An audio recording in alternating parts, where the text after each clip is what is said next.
material of video is at stake, but it's more pronounced in your work that you're talking about wax, or you're talking about welding, you're talking about fabric, you're talking about cutting things, and well, there may not be any way back from that. You know? I mean, with the wax, you know, a slightly different scenario, and that's sort of what provided the impetus for rethinking the material of the other works, because it was obvious that they needed to be recast. Now, obviously, I could show the kind of wrecked ones that the guys were swearing at and all this kind of thing, but you know, that's not the imperative I had for that material, for that work. So to just show it kind of ruined wasn't the right thing to do. I knew that they had to be reformed again, but then that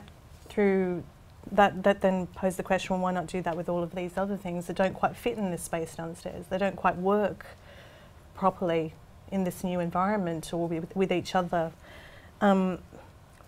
So, you know, I suppose, you know, I guess it might be a bit problematic to say sculpture doesn't lend itself so well to this kind of revision that, say, you know, you can have a copy of something and, you know, and copy a video, for example, work on a new incarnation of it and still have the original.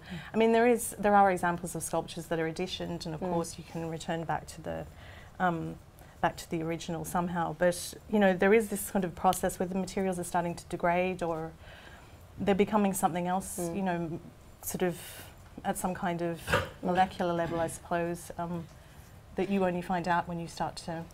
So I wanted to ask then, one of the other texts that we had been talking about, which is the other quote that's on these sheets of paper, relates to Joshua Simon's text around the idea of the unready-made.